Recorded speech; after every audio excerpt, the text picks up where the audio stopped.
Ottopia Technologies from Israel. Hello, everyone. Hi, Jess. Happy Uh, Independence Day. I Thank know. you. Yes. Today is Independence Day in Israel, and I figured, what's the best way to celebrate Independence Day than talking about Ottopia? I assume I have 3 minutes, correct? Yeah, good luck. Thank you. So at Ottopia, we deal in universal teleoperation.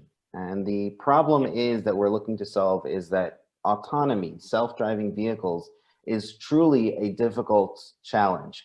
And the reason is there are edge cases, situations where the autonomy does not know what to do and it needs help. And so our solution is to enable autonomous deployment through teleoperation, which is where a human can monitor and control an autonomous fleet and handle these edge cases on an as-needs basis. The result is that you can reduce drivers and increase safety. We want to bring about the worldwide transition to safe and affordable vehicle technology autonomy through teleoperation. And this is relevant for every vehicle type across the board. You have public roads vehicles, which is the standard autonomy thought, like shuttles and buses and taxis, but also off-road, yard trucks, tractors, and forklifts, and truly off-road, not just private facilities like mining, construction, and agriculture, landscaping.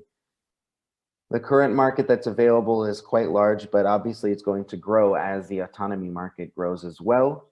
And the way the technology works is quite straightforward. You have hardware and software on the vehicle side, transmitting a live video feed to the operator, the teleoperator, in a remote location. That individual can see the situation, assess it, and decide how to handle it, be it through assistance or actual driving, because teleoperation doesn't have to be hands on the wheel, and I'll explain what that means in a moment.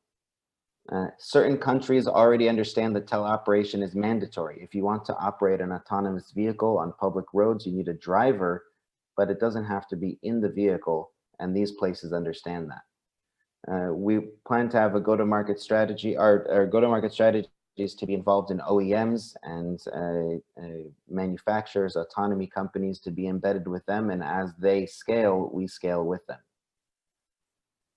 Now, what I mentioned about the controls, on the top left side, you can see a teleoperation station with the driver hands on the wheels, but the bottom right side, you can see that you can choose paths and allow the vehicle to control itself, but with guidance. Because you need dynamic compression, network optimization, safety systems, and cybersecurity in order to have proper teleoperation. Something that's tested by BMW, Horizon, EasyMile, Deutsche Telekom, and all because of a stellar team. Thank you. Thank you so much. So let's start our Q&A session. Dear judges, any questions from your side? Or feedback? Maybe I have a question. I'm really keen to understand where that early market traction is today and where you see it going short term. Certainly. Currently, we already have pilots and deals signed with an autonomy company. I can't name the name, but it's literally something that's going to go public any moment now. EasyMile deals in the tractors and airport primarily. That's their work. The Horizon 2020 project is for a autonomous heavy industrial vehicle. There's a last mile delivery company that we're working with in China, an autonomous shuttle company in the States. We're really trying to cover all the different verticals, because the beauty of teleoperation is it doesn't need to be region or vehicle specific, because it's the driver who makes the difference. And have you measured your impact? I mean, the inclusivity of your offer in being able to include older workers and pregnant mothers and all kinds of things as a teleoperator is a very significant value proposition. Have you been able to quantify that? It's not something that we've had the opportunity to test in a commercial sense, but there's absolutely no reason. It's definitely something that we've considered, because many times someone can't be a trucker, but if they can be an autonomous teleoperator and handle an edge case on an as-needs basis, sure, you can be, you know, work part-time or whatnot, and it does enable a much larger workforce option. Really interesting. Thanks for your time. Any other questions, guys?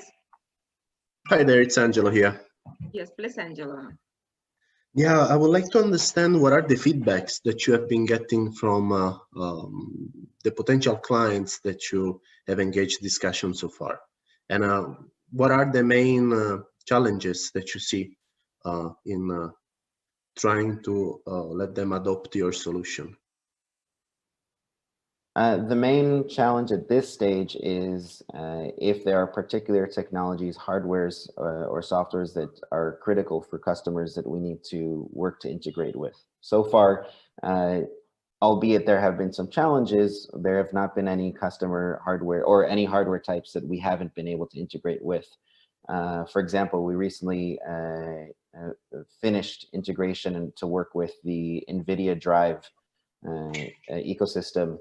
We're already part of the Jetson robotics ecosystem, and that was honestly, it took a bit of work, but currently we're there, and so far every piece of hardware that we've had to work with has been integrated. It's just a bit time consuming.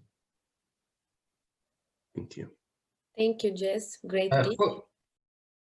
Yeah. Who do you see your main customer segment today? So our main customers today, I can't say names yet, but automotive, autonomy, tractors, last mile delivery, and autonomous shuttles, I would say, are the main verticals at the moment. However, I can say that recently I had a conversation with an autonomous lawnmower company, and they're super excited, and I imagine that project is going to move forward very quickly. So it's a flexible market for us. Thank you. Continue on chat.